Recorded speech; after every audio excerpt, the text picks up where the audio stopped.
할렐루야. 예, 옆 사람 한 번 더 인사해 보시죠. 한 주간 잘 지내셨습니까? 예, 평안함 축복합니다. 또 함께 예배할 수 있어서 반갑습니다. 함께 찬양하고요. 우리 같이 함께 찬양하기 원합니다. 예수는 왕, 예수는 주라는 찬양인데요. 우리 힘있게 또 한번 박수 치면서 찬양할 수 있으면은 좋겠는데요. 좀 약간 빠른 노래입니다. 예수는 왕, 예수는 주, 예수는 날 구원하신 주. 예수는 왕, 예수는 왕, 예수는 주, 예수는 날 구원하신 주. 왕께 만세, 주께 만세, 날 구원하신 주님께 만세. 왕께 만세, 주께 만세, 날 구원하신 주님께 만세. 강하고 능하신 왕, 세상 모든 나라 다스리시네. 소리 높여 찬양해, 그는 만유의 주, 그는 만왕의 왕. 예수는 왕, 예수는 왕, 예수는 주, 예수는 주, 예수는 날 구원하신 주. 예수는 왕, 예수는 주, 예수는 날 구원하신 주. 왕께 만세, 왕께 만세, 주께 만세, 날 구원하신 주님께 만세. 왕께 만세, 주께 만세, 날 구원하신 주님께 만세. 우리 한 번 더 강하고 능하신, 강하고 능하신 왕, 세상 모든 나라 다스리시네. 소리 높여 찬양해, 그는 만유의 주, 그는 만왕의 왕. 예수는 왕, 예수는 주, 예수는 주, 예수는 날 구원하신 주. 예수는 왕, 예수는 주, 예수는 날 구원하시. 왕께 만세, 왕께 만세, 주께 만세, 날 구원하신 주님께 만세. 왕께 만세, 주께 만세, 날 구원하신 주님께 만세. 지존하신 주님, 지존하신 주님 이름 앞에 모두 무릎 꿇고 다 경배해. 거룩하신 주님 보좌 앞에 엎드려 절하세. 예수는 그리스도, 예수는 그리스도, 예수는 주, 하나님의 영으로 경배 드리리. 지존하신 주님 이름 앞에, 지존하신 주님 이름 앞에 모두 나와, 모두 무릎 꿇고 다 경배해.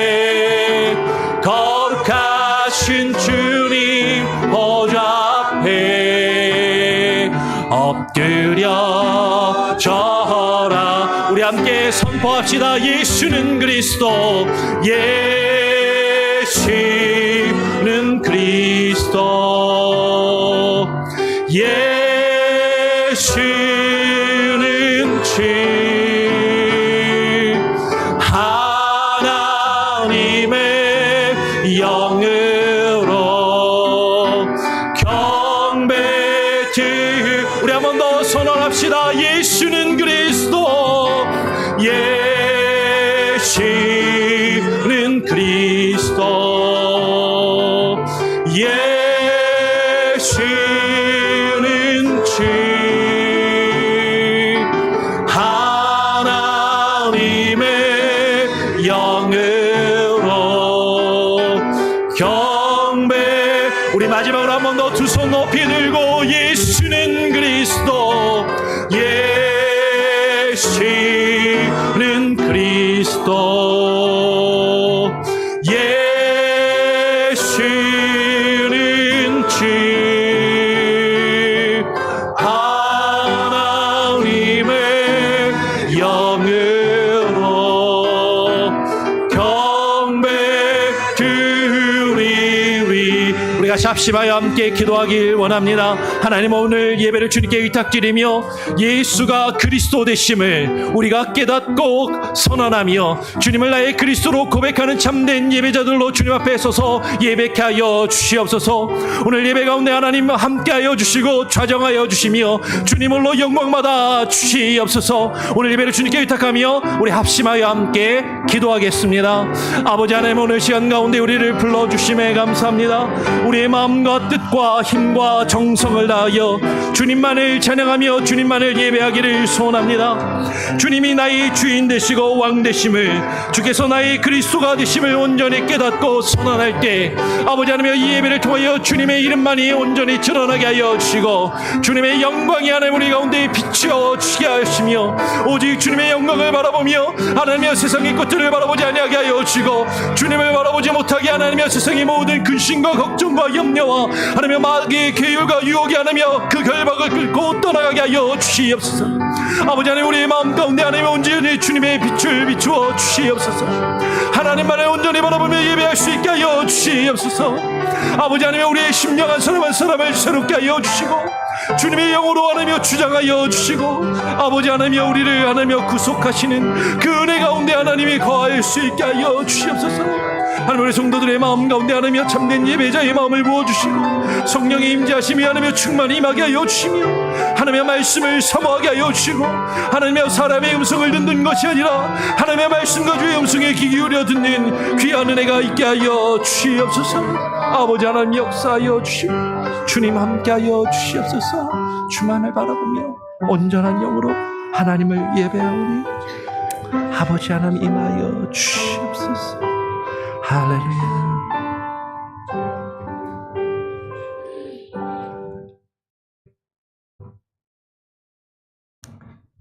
여호와는 나의 힘이요 노래이시며 나의 구원이시로다. 그는 나의 하나님이시니 내가 그를 찬송할 것이요 내 아버지의 하나님이시니 내가 그를 높이리로다. 오늘 예배를 드리고자 모인 저희의 마음을 정돈하기를 원합니다. 오늘도 우리 한인 장로교회에 모여 예배를 드릴 수 있도록 장소와 시간을 허락하여 주신 하나님 감사드립니다. 지난 한 주를 뒤돌아봅니다.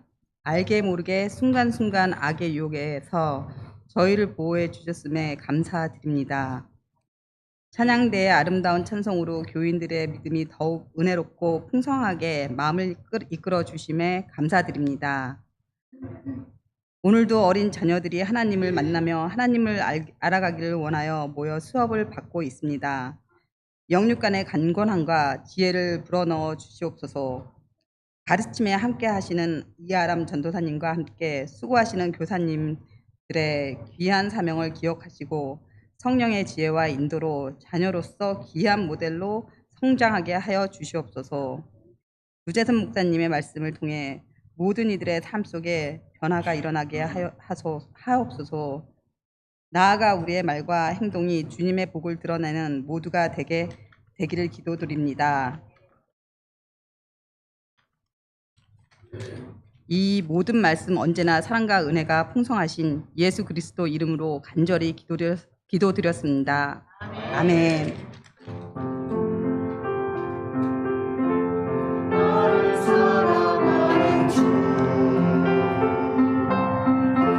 나의 곁에 계신 주 이제는 나의 기도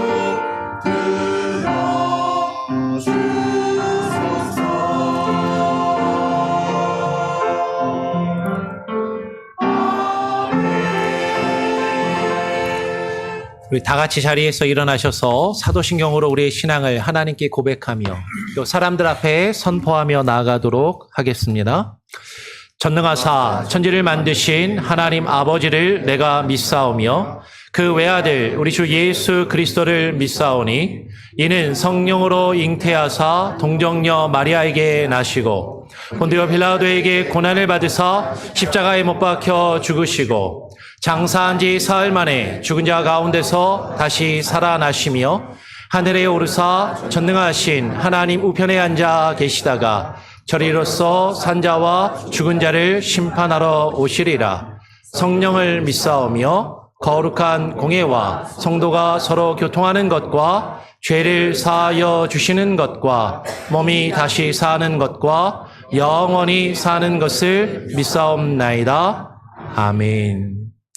오늘 우리에게 주신 하나님의 말씀은 히브리서 1장 1절로 3절의 말씀입니다. 히브리서 1장 1절로 3절의 말씀. 우리 다 같이 한 목소리로 함께 읽도록 하겠습니다. 같이 함께 읽어볼까요? 시작. 옛적에 선지자들을 통하여 여러 부분과 여러 모양으로 우리 조상들에게 말씀하신 하나님이 이 모든 날 마지막에는 아들을 통하여 우리에게 말씀하셨으니 이 말들을 만유의 상속자로 세우시고 또 그로 말미암아 모든 세계를 지으셨느니라. 이는 하나님의 영광의 광채시요 그 본체의 형상이시라.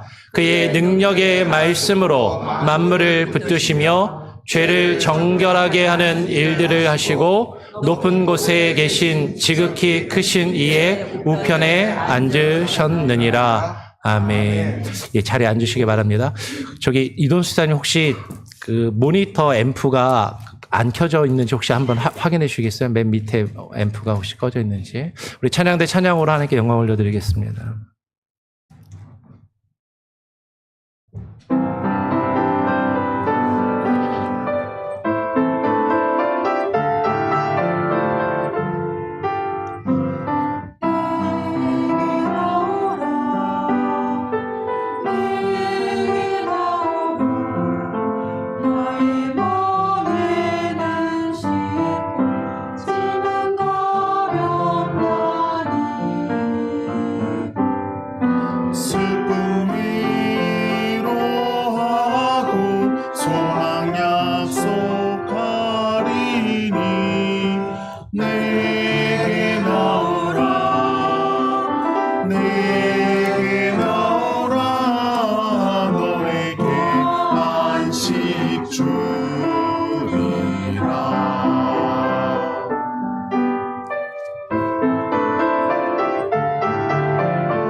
내게 나오라 내게 나오라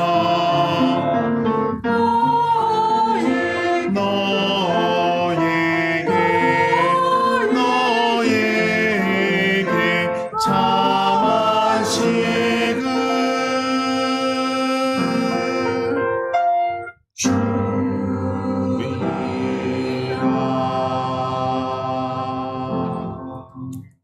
아멘.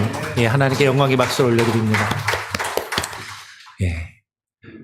우리 옆 사람하고 한번 인사해 볼까요? 우리 찬양가처럼 주님께 나아갑시다. 예, 오늘 이 시간에 또 주님의 보좌 앞으로 함께 나아가는 귀한 은혜가 있기를 원합니다.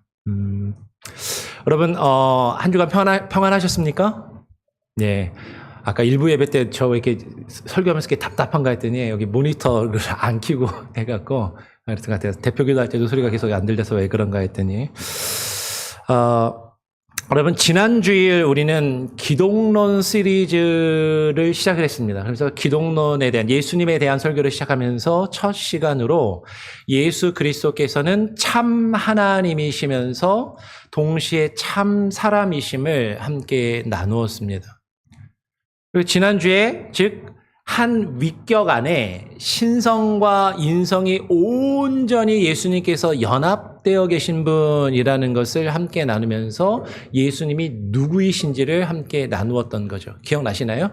예수님은 한마디로 완전한 하나님, 완전한 사람으로 우리 가운데 오셨다. 그래서 우리의 낮고 아픈 그 자리에 친히 찾아오셔서 우리와 함께 하시는 그 주님, 그 주님의 은혜가 지난 한 주간에 또 여러분과 함께 계셨을 줄 믿습니다. 아멘. 오늘은요, 그 다음 질문으로 함께 한번 나아가려고 하는 것이죠. 그렇다면 그분은 우리를 위해서 무엇을 하시는 분이신가? 그분은 무엇을 하시는 분이신가? 여러분, 그 답을 찾기 위해서 먼저 우리는 한 가지 질문을 제가 여러분께 한번 드리기를 원합니다.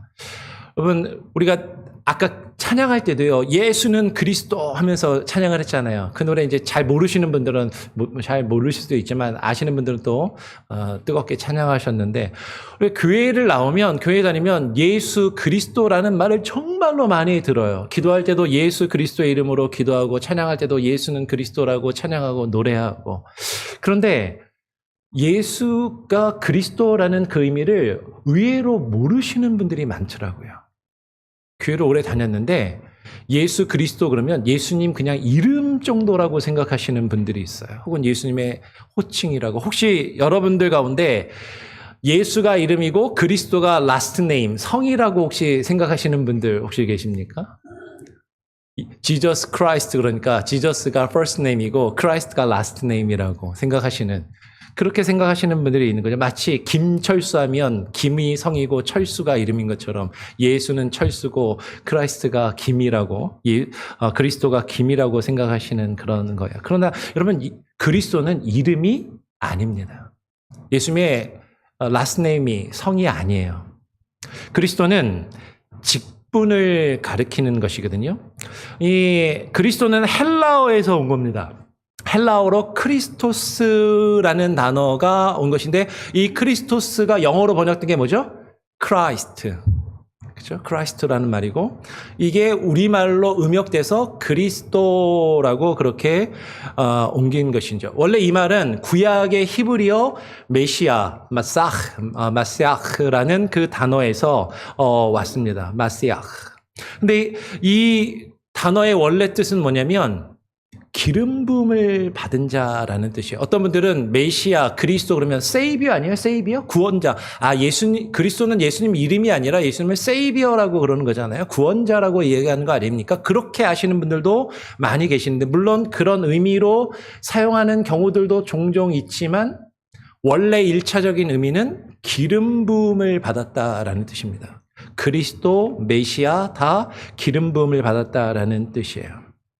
여러분, 이 기름 부음을 받은 자라는 것은 구약 시대를 보면 하나님께서 어떤 사람을 택하셔서 그에게 특별한 직분을 주실 때, 제가 아까 말을 좀 실수했습니다. 특별한 사람을 부르신 게 아니라 한 사람을 부르셔서 그에게 어떤 특별한 직분을 부여하실 때 그에게 머리에 기름을 부은 것에서 비롯된 것이죠. 그래서 구약 성경을 보면 아무에게나 기름을 붓는 것이 아니라 기름 부음을 받는 특별한 세 가지의 직분이 있는데 그 세 가지의 직분이 뭐예요? 첫 번째 선지자, 두 번째 제사장, 세 번째 왕이라는 것입니다.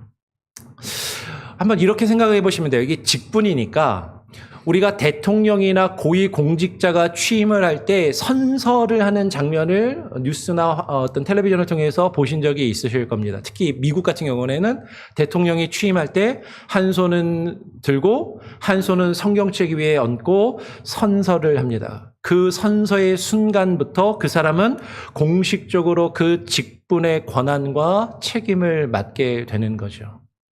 그래서 구약 시대에 기름 부음을 받았다는 게 이런 의미예요. 기름 부음을 받았다는 게 공식으로 그 자리에 취임을 했다라는 그런 의미인 것이죠. 머리에 기름을 부은다라는 것은 하나님께서 이 사람을 appointment, 그 사람을 지명하셔서 그 직분을 맡겨주시고 그에게 권한과 책임과 능력을 위임하셨다라는 그 위임의 선언이 바로 기름 부었다라는 것이죠. 근데 흥미로운 사실은요, 구약 성경, 구약의 역사 전체를 볼 때 이 세 가지의 직분, 곧 선지자, 제사장, 왕을 한 사람이 다 감당한 경우는 결코 없었다라는 거예요. 목사님, 그 성경 읽다 보니까는 선지자이면서 제사장인 사람도 있던데, 그런 경우도 있어요. 선지자이면서 제사장이거나 제사장이면서 선지자인 경우는 있습니다. 뭐 간혹가다 왕에게, 사울왕도 그가 선지자 노릇했다 이렇게 표현하는 거 보면 왕이 선지자 노릇하는 뭐 이런 경우는 있는 것 같아요. 그런데 왕이면서 제사장은 없어요. 제사장이면서 왕이 되는 경우는 없다라는 것이죠. 그런데 예수님은 인류의 역사상 유일하게 이 세 가지의 직분을 동시에 그리고 완전하게 받으시고 행하시고 이루신 분이라는 의미가 예수가 그리스도라는 그 말에 담겨 있다라는 거죠. 그러니까 예수님이 기름 부음을 받은 자인데 그 기름 부음 받은 자라는 것은 예수가 그리스도라고 이야기하는 건 그분이 기름 부은 선지자요, 제사장이요, 왕이시다라고 이야기를 하는 겁니다. 그러면 종교개혁자 칼빈은 기독교 강요에서 우리의 믿음이 견고한 터 위에 서려면 예수님이 그리스도의 이 세 가지의 직분을 한 몸에 안고 오신 분임을 반드시 알아야 한다라고 그렇게 가르쳤습니다.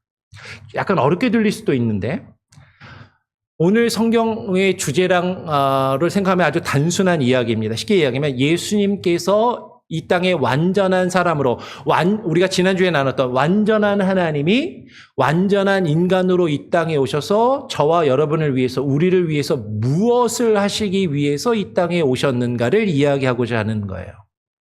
놀랍게도 그것을 오늘 우리가 읽었던 본문 히브리서 1장 1절에서 3절 이 단 3절 안에서 이 세 직분이 모두 담겨 있고 그것을 우리에게 설명해 주고 있다는 것이죠.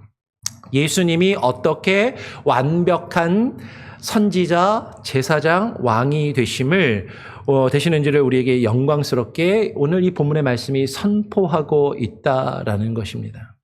그러면 예수님을 그리스도라고 부르는 것은요, 교회 가니까 예수가 다 그리스도래라고 그냥 남들이 부르니까 따라하는 그냥 타이틀, 이름, 호칭 이런 게 아닙니다. 예수를 그리스도라고 부르는 것은 다시 말씀드려요. 그분을 나의 선지자, 나의 제사장, 나의 왕으로 인정하며 고백하는 것이 예수가 그리스도이심을 이야기하는 것이에요. 그래서 오늘 그 내용을 구체적으로 함께 하나하나 살펴보기를 원합니다.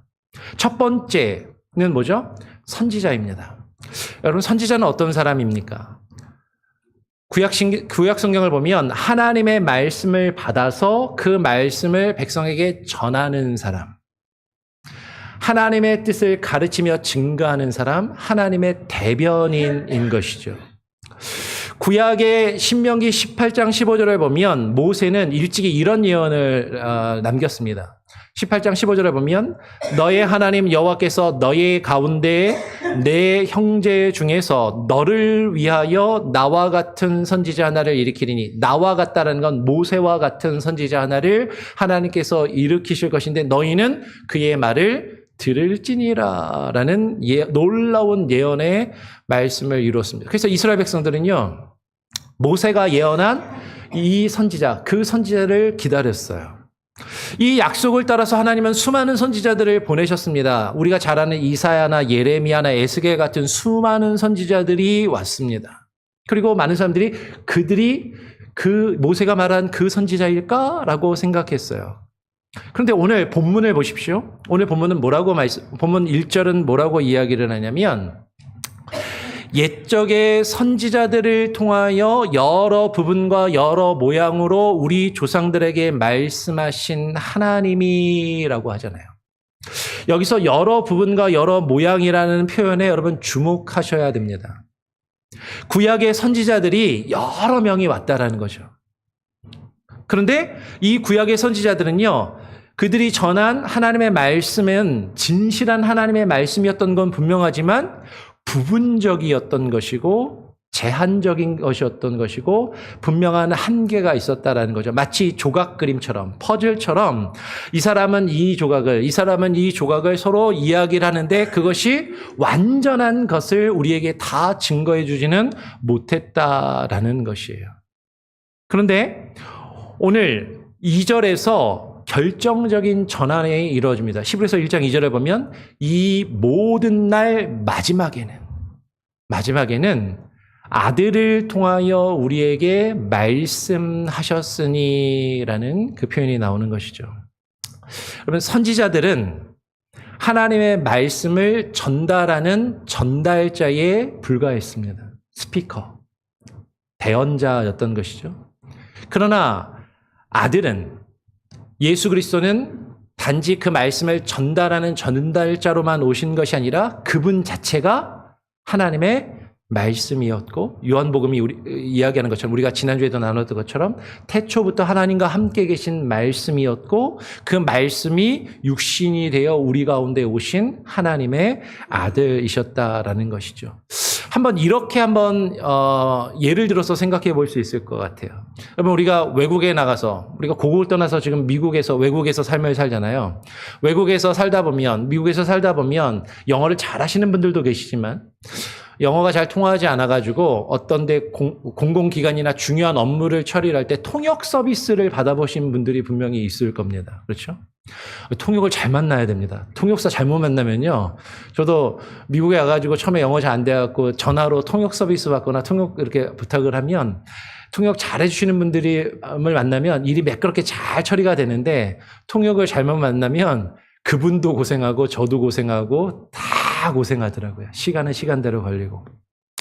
근데 좋은 통역사를 만나면 큰 도움이 되는 건 분명해요. 그런데 외국에서 그 대화를 하다 보면 특별히 어떤 중요한 사업 계약이나 어떤 중요한 것을 통역할 때 그 통역사를 거쳐서 대화를 하다 보면 늘 드는 생각이, 내 생각과 내가 표현하고자 하는 게 100% 전달되지가 않고 상대방이 이야기하는 것도 나에게 다 100% 전달되지 않는 그런 것들을 경험하게 된다라는 것이죠. 통역을 해주는데 미묘한 뉘앙스가 달라지고 말하는 사람의 감정이나 표현이 담긴 표현까지 다 옮기지 못한다라는 것이죠. 그런데 만약에 우리가 미국에서 그런 일은 많지는 않지만 미국 사람 만나서 영어로 딱 이야기하려고 했는데 그 사람이 아주 유창한 한국말로 나에게 딱 말을 걸어온다고 한번 생각해 보세요. 그러면 얼마나 편하게 대화를 할 수 있을 것인가.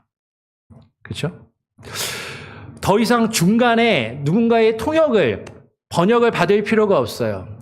그 사람의 마음이 직접 나에게 전해지고 내가 하고 싶은 말을 그에게 전할 수 있을 겁니다. 거꾸로 내가 영어를 그렇게 잘할 수 있다면 그렇게 할 수 있겠죠. 여러분, 구약의 선지자들은 하나님의 말씀을 가지고 와서 우리에게 그것을 전달해주는 통역사의 역할을 했다라는 것이죠. 어떤 골자나 중요한 내용은 전달이 돼요. 근데 온전한 그 하나님의 뜻이 다 전달되지는 않는 좀 뭔가 부족한 그런 걸 느낀다라는 거예요. 그러나 예수님 안에서 예수님은요, 예수님을 통해서 하나님은 통역 없이 직접 하나님 자신을 우리에게 드러내시고 말씀하시고 우리에게 자신의 뜻을 전달하신다라는 것이죠. 예수님의 말씀을 들으면 하나님의 음성이 들리는 것이죠. 그리고 예수님을 보면 우리는 하나님을 볼 수가 있게 되는 것이에요. 여러분, 이게 무엇을 의미합니까? 더 이상 중간에 누군가를 거칠 필요가 없다라는 거예요. 중간에 누군가 대리자를 거칠 필요가 없고 하나님이 그 아들의 모습으로 우리에게 직접 찾아오셔서 하나님 자신이 직접 우리에게 말씀하신다라는 거죠. 여러분, 우리가 하나님이 어떤 분이신지 알고 싶을 때 더 이상 어둠 속을 더듬으면서 헤맬 필요가 없다라는 거예요. 어떻게 우리가 하나님을 알 수 있어요? 예수님을 보면 됩니다. 예수님을 통해서 우리는 하나님을 볼 수 있는 거죠. 우리가 지난번에도 계속 나눴던 것처럼 예수님은 하나님의 완전한 형상이 되시는 거죠. 하나님의 이미지를, 하나님을 온전히 우리에게 보여주실 수 있는 분, 아니 하나님 그 자신이 우리에게 그 하나님의 형상으로서 하나님의 완전한 형상으로 우리에게 오셔서 하나님을 우리에게 보여주셨다라는 거예요. 그래서 예수님이 빌립에게, 그 제자 빌립에게 이렇게 말씀하신 거죠. 나를 본 자는 아버지를 보았거늘 어찌하여 아버지를 보이라 하느냐. 여러분, 우리가 예수님을 통해서 하나님을 볼 수 있게 된다라는 거예요. 예수님을 통해서 우리는 하나님을 본다라는 것이죠. 우리 개혁교회, 우리 장로교회가 개혁교회, 개혁신학을 가지고 있는데 우리 개혁교회가 받아들이는 웨스트민스터 신앙고백을 잘 가르치기 위해서 설명한 소요리 문답 23호는 이것을 두고 이렇게 이야기합니다. 예수님이 구원에 관한 하나님의 뜻을 그분의 말씀과 성령으로 우리에게 온전히 계시하셨다라고 가르치는 거죠. 그러면 예수님이 선지자가 되신다라는 것은 하나님과 하나님의 뜻을 우리에게 온전히 가르치시고 말씀하시는 분이라는 의미가 있는 거예요. 여러분, 예수님을 그리스도라고 고백한다라는 것은 그분이 나에게 말씀하시는 선지자이심을 깨닫고 인정하며 그분을 나의 선지자로 모신다라는 것이죠. 예수님을 나의 선지자로 모신다라는 것이 무슨 이야기입니까? 다르게 얘기하면 그분의 말씀에 우리가 귀를 기울이고 그 말씀을 듣고 그 말씀을 통해서 하나님을 알고 하나님의 뜻을 깨달아 그 뜻에 순종하는 것이 예수가 그리스도이심을 믿고 인정하는 첫 번째 모습이다라는 거예요. 근데 여기서 우리는 다시 한번 솔직하게 생각해 보아야 되는 거죠. 지금 나에게 말씀하고 있는 분이 누구인가? 지금 나에게 무언가를 말해주는 것이 누구인가? 내가 인생의 중요한 결정의 순간에 나의 인생의 방향을 나에게 제시해주고 말해주는 것이 누구인가 하는 것이죠. 나는 누구를 나의 선지자로, 나의 앞날을 나에게 이야기해주고 가르쳐주며 나의 갈 바를 제시해주는 나에게 말하는 선지자로 삼고 있느냐라는 것이죠. 근데 세상에 많은 사람들이, 아니 심지어는 교회를 다니고 예수님을 믿는다 하며 예수를 그리스도라 말하고 기도하는 사람들조차도 예수님의 음성과 말씀에 귀 기울이는 게 아니라 세상의 가치관에 귀를 기울이고 세상의 말을 듣는 경우가 있다라는 거죠. 뭔가 중요한 거 하려고 그러면 성경을 펴서 말씀을 읽고 기도하는 게 아니라 유튜브를 찾아보고 인터넷을 찾아보고 SNS에서 남들이 뭐라고 이야기하는지를 듣고 그거를 통해서 뭔가를 판단하고 결정하고 뭔가를 하려고 한다라는 것이에요. 아니면 지금까지 내가 경험한 나의 경험이나 나의 지식, 나의 직감. 여러분, 이 시대에 수많은 거짓 선지자들의 목소리로 가득하다라는 것이죠. 예수님을 통해서 예수님의 하나님의 말씀을 들어야 되는데 예수님이 아닌 다른 것.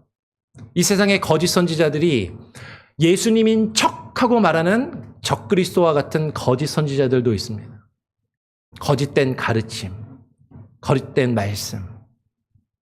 혹은 수많은 것들이 예수님의 자리를 대신해서 우리에게 무언가를 말하고 우리에게 무언가를 제시하고 우리가 그것을 향해서 나아가도록 우리에게 방향성을 제시하는 것들이 있다라는 것이죠. 그러나 성경은 오늘 우리에게 분명하게 말씀하고 계신다라는 것입니다. 너희는 그의 말을 들을지니라. 여러분, 우리의 유일한 선지자는 예수 그리스도이셔야만 한다라는 것이에요. 우리가 무언가 중요한 결정을 할 때, 하루를 시작할 때 세상의 뉴스보다 먼저 주님의 말씀을 펴서 읽고 기도하는 것. 중요한 결정 앞에서 주님이시라면 어떻게 하실까를 먼저 묻는 것. 여러분, 이것이 선지자이신 예수 그리스도를 모시고 사는 사람들의 삶의 모습이다라는 것이죠. 내 삶에서 더 이상 이 세상의 유행이나 이 세상의 가치관이나 내가 지금까지 살면서 경험했던 얄팍한 나의 지식이나 경험, 그것이 나의 인생의 방향성을 제시해주고 그것에 내가 귀를 기울이는 것이 아니라 예수님을 통해서 하나님과 하나님의 말씀에 귀를 기울여야 하는 것, 그것이 예수가 그리스도가 되신다라는, 그분이 나에게 말씀하시는 선지자가 되신다라는 어떤 그 삶의 고백이 된다라는 것이에요. 두 번째로 예수님의 직분은 제사장입니다. 선지자가 하나님의 말씀을 가지고 하나님으로부터 사람에게 내려오시는 그런 직분이라면, 제사장은 반대로 백성의 죄의 문제를 안고 백성을 대신해서 사람으로부터 하나님께 나아가는, 그래서 하나님 앞에 서서 그 일을, 하나님과 인간 사이를 중보하는 그 역할과 직분이 제사장의 직분이라는 것이죠. 백성의 죄를 위해 제물을 드리고 백성을 위해서 예배하고 기도하는 사람이에요. 그런데 구약의 제사장 제도에는 근본적인 한계가 있었습니다. 무엇이냐면 구약의 대제사장은, 인간 대제사장은 매년 해마다 반복해서 대속죄일이 되면 짐승의 피를 가지고 반복해서 제사를 지내고 그 피를 가지고 지성소에 들어가서 그 피를 뿌리면서 속죄일을 계속해서 반복적으로 이루어야 했다라는 것이죠. 왜 그것을 계속해서 반복해야 되는가? 그 짐승의 피로 속죄를 이루는 것이 영원하지 않고 제한적이고 일시적인 것이었기 때문인 것이죠. 그러니까 계속해서 그것을 반복해야만 했다라는 것이에요. 그런데 오늘 본문의 말씀 3절을 보면 예수님에 대해서 이렇게 선언하는 것이죠. 죄를 정결하게 하는 일을 하시고, 죄를 정결하게 하는 일을 하시고, 우리말에서는 이게 잘 드러나지 않을 수 있는데 헬라어 원어 성경을 보면요, 하시고라는 이 말이 이 일을 완료했다라는 완료 시제로 쓰고 있다는 겁니다. 완료했다는 건 이 예수님께서 이 죄를 정결하게 하는 일을 계속해서 반복하실 필요가 없이 단번에 제사로 한 번에 그 일을 완성하셨다라는 것이에요. 여러분, 이것이 어떻게 가능하겠습니까? 예수님은 저와 여러분을 위한, 우리를 위한 완전한 대제사장으로 완전한 속죄의 제사를 이루셨기 때문인 것이죠. 예수님은 제사를 드리는 제사장이시면서도 동시에 자기 자신을 하나님께 제물로 드리신 분이시다라는 거예요. 구약의 제사장들처럼 예수님은 짐승의 피를 빌려서 짐승으로 대신 제사를 드리신 것이 아니라 흠도 없고 죄도 없으신 하나님 아들 자신이 자신의 몸으로 우리를 위한 영원하고 완전한 희생의 제사를 온전히 드리셨기 때문에 그 한 번의 제사가 영원한 효력과 능력을 나타낸다라는 것이죠. 그런데 그 제사장의 직분은 끝나지 않았습니다. 그런데 3절 끝에 보면 주님이 어디에 계신다라고 이야기하냐면 지극히 크신 이의 우편에 앉으셨느니라 라고 이야기를 하거든요. 지극히 크신 이의 우편에 앉으셨느니라. 그 하나님의 보좌 우편 오른쪽에 앉으셔서 지금 이 순간에도 저와 여러분을 위해서 끊임없이 눈물을 흘리시며 중보하고 계신다. 여러분, 이 중보라는 단어는 예수님께만 쓸 수 있는 거예요. 신약의 시대에는 예수님께서 저와 여러분을 위한 유일하고 완전한 중보를 지금도 지속해서 이루고 계신다라는 거죠. 구약의 대제사장이 1년에 한 번 지성소에 들어가서 속죄 제사를 하나님께 드릴 수 있었다면 예수님은 우리를 위한 영원한 속죄의 제사를 드리시고 부활 승천하셔서 그 하늘의 참 성소, 진짜 하늘에 있는 성소에 들어가셔서 하나님과 지금 영원히 함께 계시면서 우리를 위해서 그 영원한 중보를 지금도 계속해서 이루고 계신다라는 거예요. 이거를 히브리서 4장은 우리가 히브리서 1장을 지금 보고 있지만 히브리서 4장으로 넘어가 보면 히브리서 4장은 지금 이 순간 예수님께서 어떠한 모습으로 계시는지를 우리에게 설명하고 계시는 것이죠. 히브리서 4장 15절 16절에 보면 이렇게 이야기합니다. 우리에게 있는 대제사장은 우리의 연약함을 동정하지 못하실 리가 아니요 모든 일에 우리와 똑같이 시험을 받으신 이로되 죄는 없으시니라. 그러므로 우리는 긍휼하심을 받고 때를 따라 돕는 은혜를 얻기 위하여 은혜의 보좌 앞에 담대히 나아갈 것이니라. 그럼 지금 무슨 얘기냐면 예수님께서 저와 여러분을 위해서 하나님 보좌 오른쪽에 계시면서 저와 여러분을 위해서 변호해 주고 계신다라는 거예요. 우리의 죄를 변호해 주고 중보해 주신다라는 것이죠. 여러분, 법정에 선 피고인에게 가장 절실하게 필요한 사람은 변호인입니다. 그렇죠? 그렇다면 어떤 변호인이 좋은 변호인일까 하는 것이죠. 요새 한국에 중요한 재판들이 많이 벌어지고 있잖아요. 뉴스 같은 데 보면 야, 변호인을 참 잘 만나야 된다라는 생각이 좀 들어요. 변호인 잘못 만나면 참 쉽지 않습니다. 어떤 변호인이 좋은 변호인일까? 첫째로는요, 법을 정확하게 알아야 돼요. 그리고 법적으로 그 문제를 해결할 수 있는 사람이어야 됩니다. 두 번째로는 그 자신이 대변하는 그 피고인의 사정을 깊이 이해하고 그것을 함께 공감할 수 있는 사람인 것이죠. 근데 만약에 법만 알고 그 사람의 마음을 이해하지 못한다면 차가운 법률가에 지나지 않을 뿐이고, 만약에 누군가의 마음은 깊이 공감해주고 그 사람 편이 되어져서 이야기를 하는데, 그런데 법을 잘 몰라. 그리고 엉뚱한 이야기만 하면 그 문제를 해결할 수 없는, 그것을 제대로 대별할 수 없는 사람이다라는 것이죠. 그런데 예수님은 어떤 분이시냐면 그분은 하나님의 거룩하신 그 기준을 완벽하게 아시고 그것을 온전히 이루신 분이시다라는 거죠. 그분은 죄가 없으셔요. 죄 없는 자신의 몸으로 하나님의 법을 온전히 이루시고 그것을 주장하실 수 있는 분이시다라는 거죠.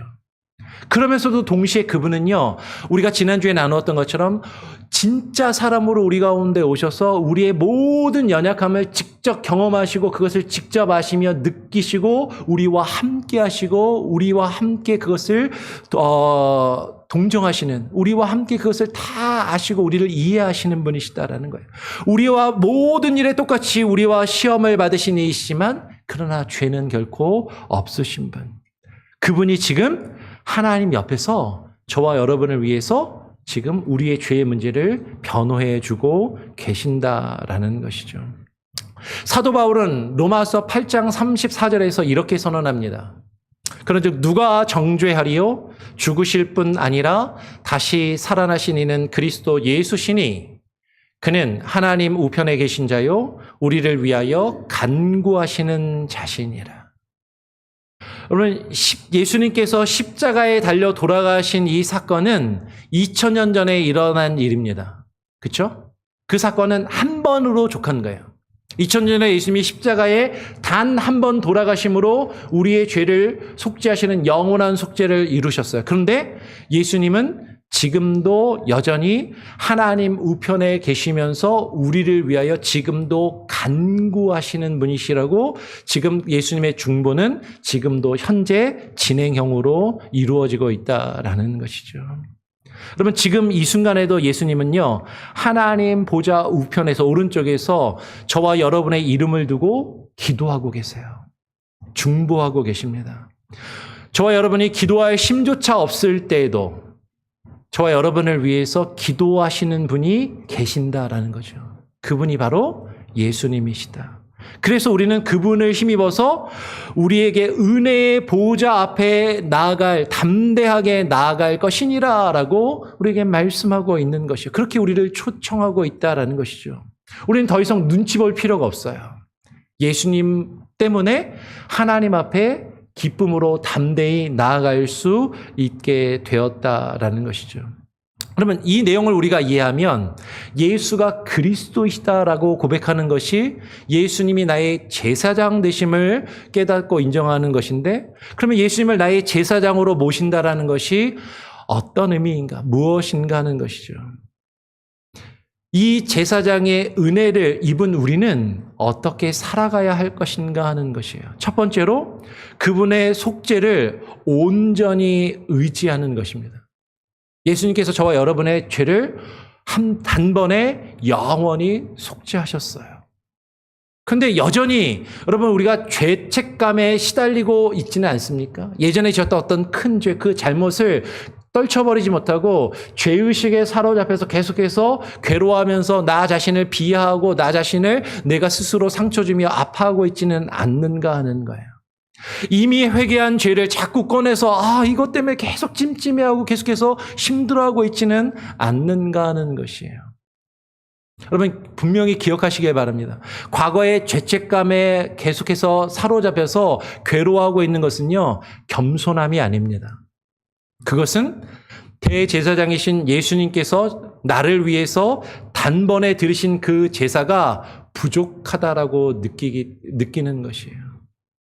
예수님이 나를 위해서 이루신 그 십자가의 죽음이 단번에 이루셨지만 완전한 것이라는 것을 우리가 믿는다면 더 이상 그 죄의 의식에 사로잡혀 있을 필요가 없다라는 것이죠. 둘째로 더 한 걸음 더 나아가서 받은 은혜에 합당한 반응은 그 죄책감에 사로잡혀 있는 것이 아니라 그 주님의 은혜를 깨달아 알며 주님께 순종하며 헌신하는 것입니다. 지금 로마서 12장 1절이 떠 있는데요. 로마서 12장 1절은 우리에게 이렇게 말씀합니다. 너희의 몸을 하나님이 기뻐하시는 거룩한 산 제물로 드리라.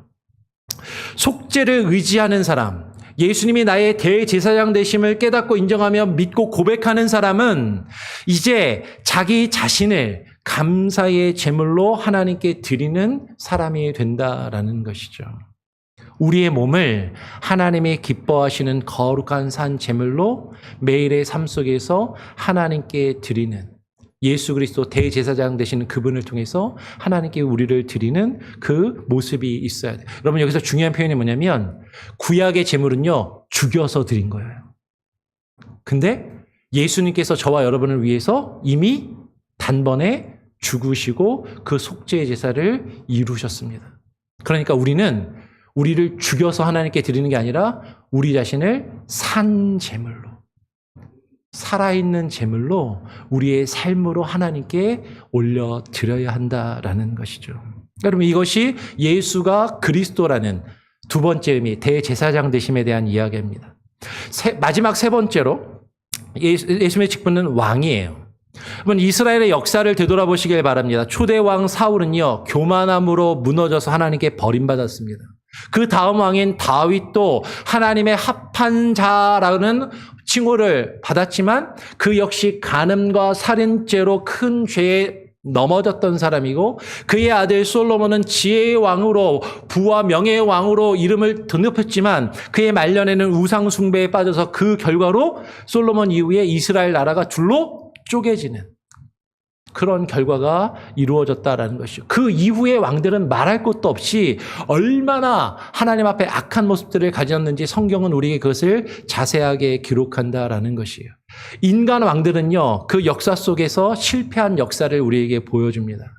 그러나 하나님은 그 실패의 한 목판에서 진짜 참되신 왕이 우리에게 오실 것이라고 약속하셨고, 그 약속하신 왕이 오셨는데 그분이 바로 예수 그리스도이시다라는 것이죠.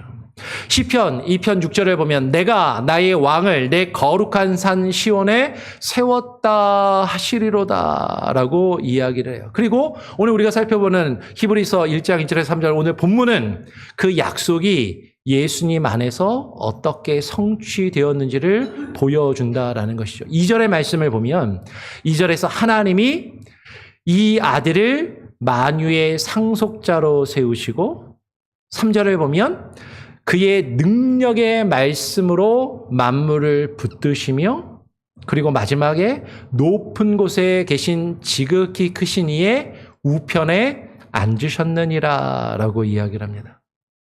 그러면 고대 세계에서요, 왕의 우편, 왕의 오른쪽에 앉아 있다라는 것은 왕이 가지고 있는 모든 권세와 권한과 능력을 함께 행사할 수 있는 자격과 능력이 있음을 뜻하는 표현이에요. 예수님은 지금 온 우주의 보좌, 그 보좌에 앉아서 계신 만왕의 왕으로 지금 묘사가 되고 있다라는 것이죠.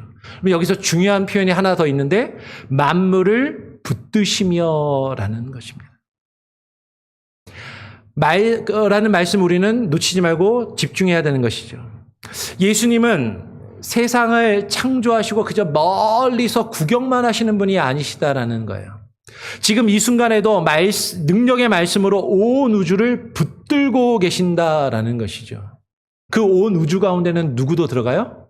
저와 여러분도 들어가는 겁니다.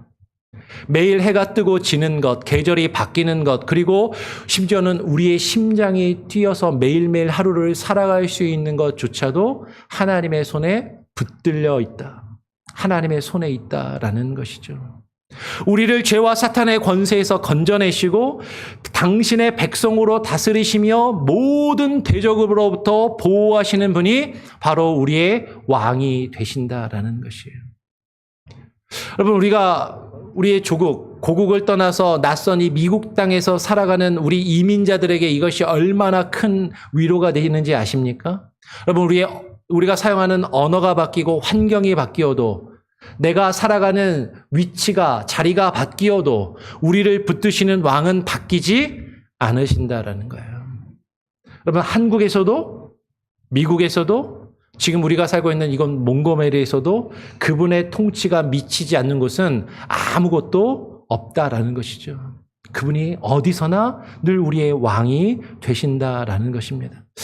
이렇게 한번 예를 들어볼까요? 거친 바다를 항해하는 배에서 가장 중요한 사람이 누구일까요? 그 배의 키를 잡고 배를 움직이는 선장입니다. 그런데 배에 탄 수많은 승객들이 제각각 아니 저쪽으로 가자, 아니 이쪽이다, 아니 여기서 멈춰서 뒤로 되돌아가자라고 계속해서 떠들어댄다면 그러면 그 배가 어떻게 되겠는가 하는 것이에요. 선장의 키를 잡고 방향을 바로 정하지 않으면 그러면 그 배는 표류하다가 얼마 못 가서 암초에 걸려 좌초할 수밖에, 침몰할 수밖에 없을 것입니다. 배가 안전하게 목적지까지 가려면 모든 권한을 가진 그 선장에게 키를 맡기고 그냥 그것을 우리는 그 뜻에 따르는 것이 필요하다라는 것이죠. 우리의 인생도 마찬가지입니다. 세상의 수많은 목소리가 우리를 향해 외칩니다. 남들보다 더 많이 가져야 된다고. 남들보다 더 많은 높은 곳에 올라야 된다고. 남들과 나 자신을 비교하면서 내가 남들보다 조금이라도 더 괜찮아 보여야 된다고. 욕심을 내라고. 그 욕심을 가지며 나의 것을 지켜내라고. 사회의 기대가 우리에게 그 가치관이 우리를 향해서 외치고 있다라는 것이죠. 그 외침 속에서 우리 안에서도 들리는 또 다른 외침은 불안함이에요. 그 불안함이 우리에게 계속해서 외치면서 어떻게 해야 될지 갈팡질팡하는 것이죠.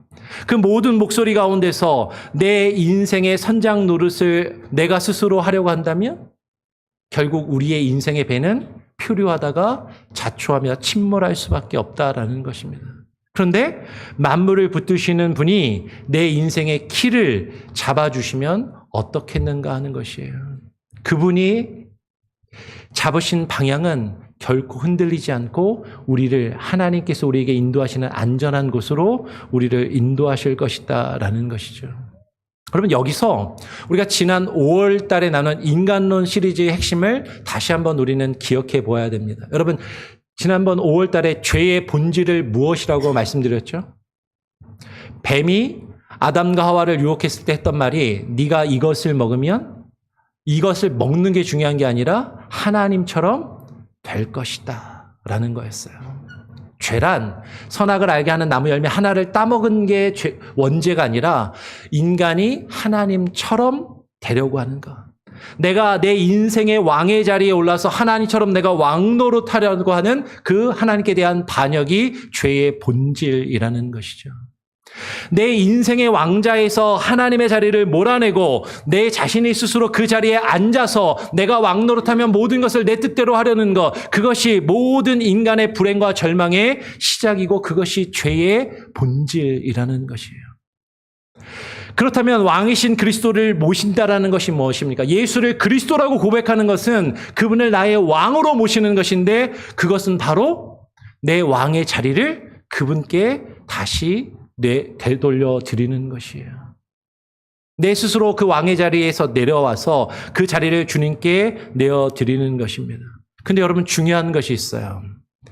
예수님은요, 내 인생과 삶에서 일부분의 왕만 되시는 것이 아니라 내 인생 전체, 전부의 왕이 되십니다.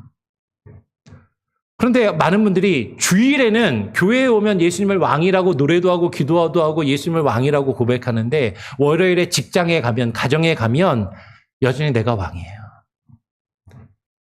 교회에서 신앙의 영역에서는 기도할 때, 성경 공부할 때 예수가 그리스도요, 예수가 왕이라고 말하면서도 내가 가정에서 뭔가를 결정하고 일할 때 특별히 물질의 문제에 있어서 재정과 돈을 다루는 문제에 있어서 내 자녀의 진로의 문제에 있어서 내 인생의 중요한 결정의 문제에 있어서 여전히 내가 왕이 되어서 내가 결정하고 판단하면 내가 스스로 무언가를 주관하려고 하는 것, 그것은 아직 그분을 나의 인생의 진짜 왕으로 모시고 있는 것이 아니다라는 거죠. 여러분의 가정의 왕의 자리, 여러분의 물질과 재정, 돈을 다루는 문제에 있어서의 그 주인과 왕의 자리, 내 인생의 방향과 심지어는 내 자녀의 진로의 문제에 있어서도 왕의 자리를 지금 누가 차지하고 있느냐라는 것이에요. 내 모든 주권을 주님께 맡길 때 비로소 우리의 삶에는 세상이 줄 수 없는 참된 평안과 안전함이 임하게 될 줄 믿습니다. 여러분, 이제 말씀을 정리하겠어요. 여러분, 그리스도, 예수가 그리스도라는 것은 곧 그분이 기름 부음 받은 자이신 예수님이 우리의 선지자가 되시고 제사장이 되시고 왕이 되신다라는 의미입니다. 구약의 선지자들과 제사장들과 왕들은 모두 불완전했고 각자의 자리에서 그저 참되신 한 분, 앞으로 오실 진정한 그 그리스도 메시아를 예표하는 그 자리에 있었을 뿐이었어요. 근데 마침내 구약의 그 선지자와 제사장과 왕이 예표했던 그분이 우리에게 오셨습니다. 그분이 바로 예수 그리스도이시고 이 세 가지의 직분을 우리의 삶 가운데서 온전히 이루신 분. 여러분, 이 세 가지의 직분은 우리의 가장 깊은 세 가지의 필요에 대한 하나님의 완전한 대답이 되시는 것이죠. 여러분, 우리가 영적으로 무지할 때, 어느 방향으로 우리의 인생이 가야 될지 모를 때 선지자이신 주님이 우리에게 말씀하시고 하나님과 하나님의 뜻을 온전히 보여주시며 우리가 가야 할 방향을 이끌어주시고 말씀하신다라는 거죠. 그러니까 우리는 그 말씀을 듣고 그 말씀에 순종해야 하는 것이죠. 여러분, 우리가 죄의 문제에서 허덕이고 있을 때 제사장이신 그 주님이 이 땅에 오셔서 단번에 영원한 제사로 속죄를 하시고 지금도 우리를 위해서 하나님 보좌 우편에서 중보하고 계신다라는 거예요. 그러니까 우리의 죄의 문제를 온전히 주님께 의지하며 맡겨드려야 한다라는 것이죠. 이 세상을 살아가면서 혼란을 겪고 있고 내가 어찌할 바를 몰라 할 때 정말로 왕이신 주님이 나를 다스리시고 나를 보호하심을 깨닫고 인정하면서 나의 왕의 자리를 그분께 내어드리며 그분의 통치하심, 그분의 다스리심에 복종해야 한다라는 것이에요. 이제 여러분, 말씀을 마치면서 여러분에게 한 가지 중요한 질문을 결론적으로 다시 한번 드리길 원합니다. 여러분, 우리는 왜 그리스도인이라 불리우는가 하는 거예요. 그리스도인, 크리스찬, 기독교인. 여러분, 많은 분들이 기독교 그러면 나 교회 다니는데 교회 다니니까 기독교인이라고 이야기하시는 분들이 있습니다. 아니, 참된 기독교인은 그냥 교회만 왔다 갔다 하는 사람이 아니에요. 기독교인이라는 것은 크리스찬이란 말이잖아요. 크리스찬이란 말은 그리스도인이라는 말입니다. 그리스도인은 예수가 그리스도이심을 온전히 깨닫고 인정하며 고백하는 사람이 그리스도인이에요. 여러분, 하이델베르크, 종교개혁 시대의 신앙 고백인 하이델베르크 요리문답은 우리가 왜 그리스도인이라 불리우는가 이 중요한 질문을 던지고 이렇게 답합니다. 우리가 예수 그리스도를 믿을 때 성령 안에서 그리스도의 영광스러운 지체가 되어 그분의 기름 부음에 우리도 함께 참여하기 때문입니다. 잘 들으셨어요? 다시 한번 읽어드릴게요. 우리가 예수 그리스도로 믿을 때에 성령 안에서 그리스도의 영광스러운 지체가 되어 그분의 기름 부음에, 그 기름 부음의 의미를 우리가 깨달아 알고 우리도 그와 함께 참여하게 되기 때문입니다. 그러면 그리스도인이란 그리스도의 기름 부음에 함께 참여하는 사람들이에요. 이게 얼마나 놀라운 은혜이고 신비입니까?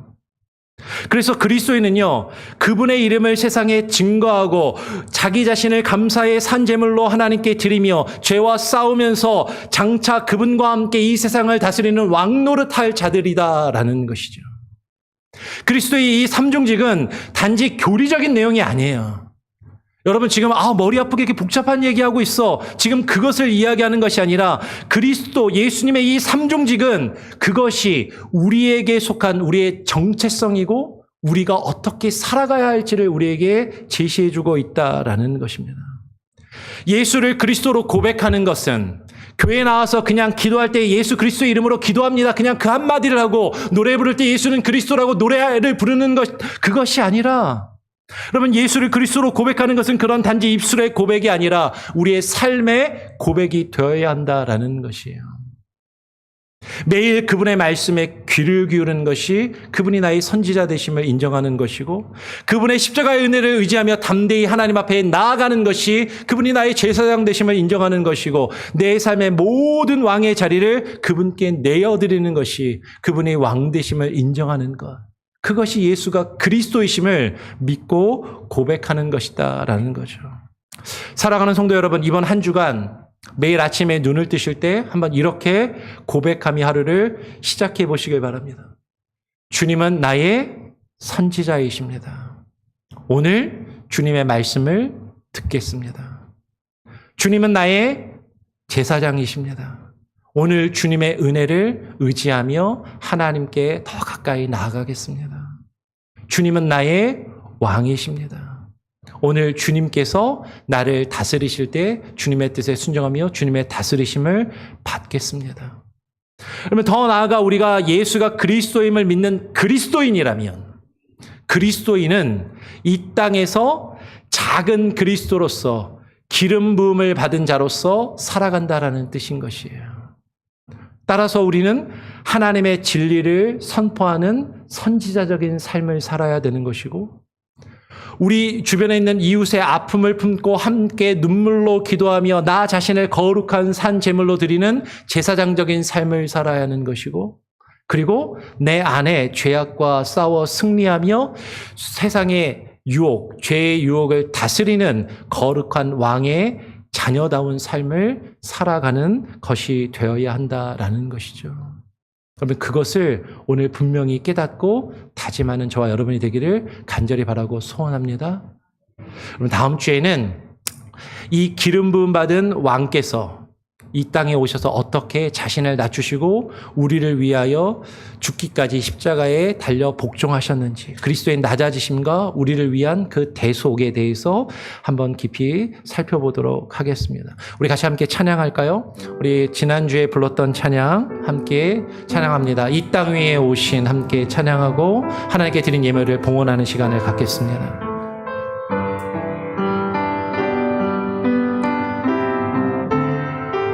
이 땅 위에 오신 이 땅 위에 오신 하나님의 본체 십자가에 달리사 우리 죄 사하셨네. 하나님이 그를 지극히 높여 모든 이름 위에 뛰어난 이름을 주사 우리 예수 이름 앞에 절하고 모든 입이 주를 시네 영광 중에 오실 주를 보리라 선포해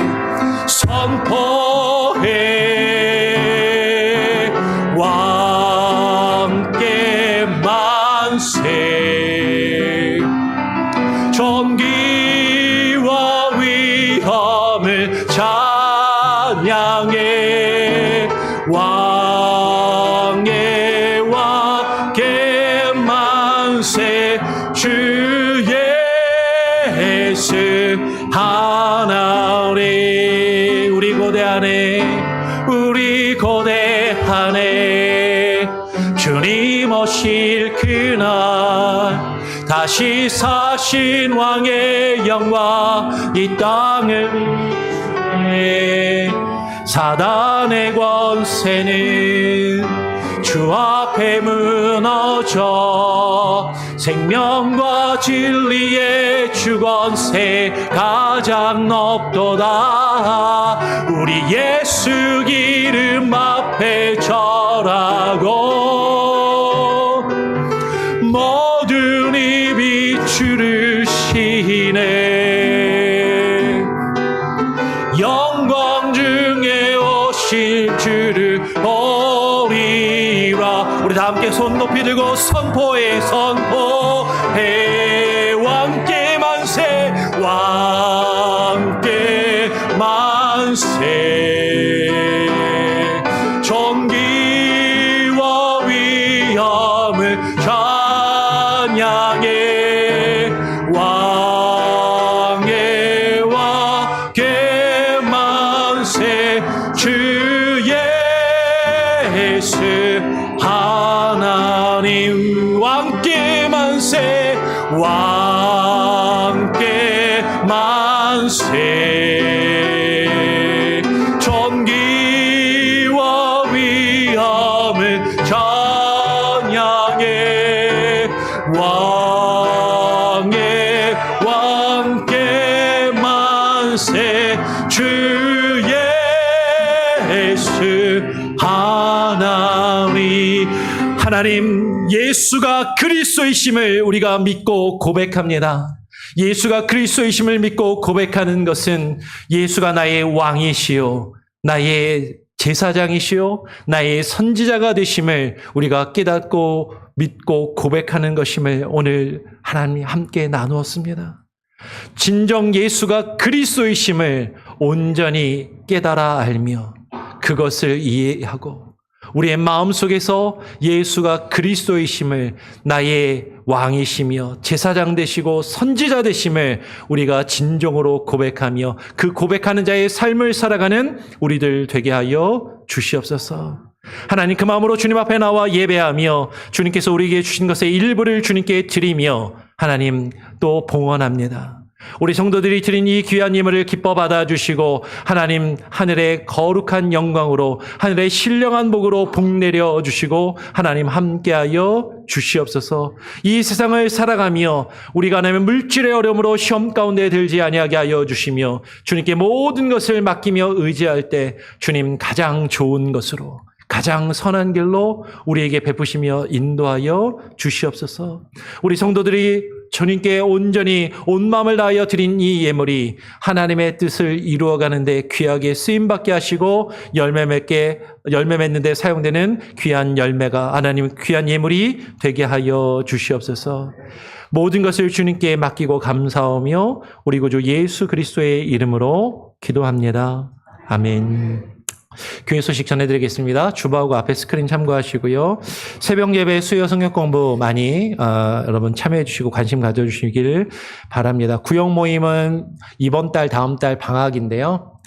그렇지만 구역별로 친교 모임 자유롭게 가지실 수 있습니다. 오늘 점심 식사 이후에 교사 간담회가 있고요. 다음 주에는 안수 집사, 이번에 피택되신 분들 잠깐 모여서 같이 좀 대화하면서 안수 집사 교육을 우리가 계속 해야 되는데 그 교육을 어떻게 같이 이루어 갈지 그 부분을 또 상의하고 스케줄을 좀 잡는 시간을 갖게 되겠습니다. 위에서 안수 집사로 피택되신 두 분을 위해서 기도해 주길 바라고요. 가족 수련회 및 청소년 수양의 준비 모임을 그 다음 주 주일에 또 갖습니다. 기억해 주시길 바랍니다. 가족 수련회 및 청소년 수양회는 일정대로 진행이 되니까요. 여러분 기억해 주시고 참여하시는 분들은 잘 준비해 주시고 그리고 여러분들 같이 함께 하시지 못하도 많이 기도로 함께 해 주기를 부탁을 드리겠습니다. 혹시 제가 빠뜨린 내용이나 함께 나누길 원하시는 그런 내용이 있으신가요? 없으시면 다 같이 자리에서 일어나셔서 우리 함께 오직 믿음으로 함께 찬양하고 제가 축도함으로 축복 기도함으로 예배를 마치도록 하겠습니다. 세상 흔들리고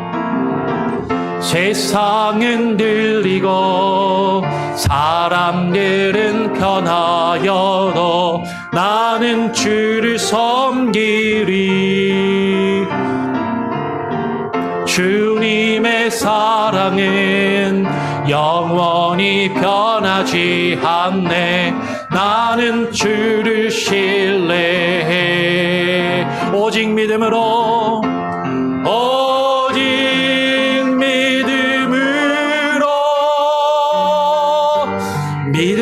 내가 살리라. 오직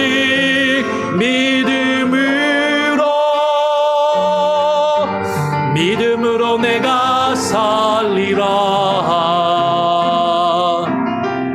믿음은 들리고 사람들 주를 떠나도 나는 주를 섬기리. 주님의 나라는 영원히 쇠하지 않네. 나는 주를 신뢰해.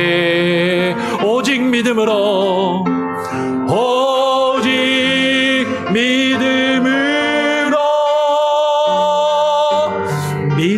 내가 살리라.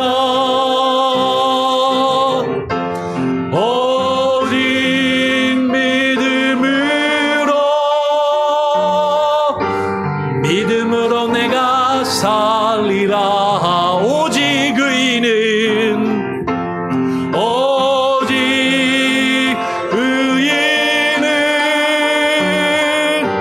믿음으로 말미암아 살리라.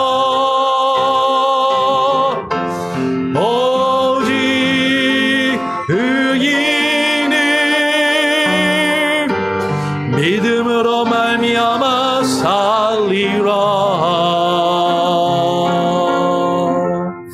이제는 우리를 위하여 이 땅에 온전한 그리스도의 직분을 감당하시어 우리의 왕이여 제사장이여 선지자로 이 땅에 오신 우리 구주 예수 그리스도의 무한하신 은혜와 아버지 하나님의 크신 사랑과 성령님의 역사 교통하심이 예수가 그리스도이심을 온전히 깨달아 알며 예수를 나의 왕으로, 나의 제사장으로, 나의 선지자로 온전히 믿고 고백하며 그렇게 인정하는 자의 삶을 살아가기를 소원하고 결심하는 오늘 주님 앞에 나와 예배하는 모든 예배자들과 출타 중에 있을지라도 우리 교회에 속한 모든 권속들과 이 시간에 온라인으로 함께 예배드리며 이후에 예배드릴 모든 이들의 삶과 그 삶의 모든 영역 가운데 이제로부터 영원토록 하나님께서 우리에게 주시는 은혜와 평강으로 함께 계실지어다.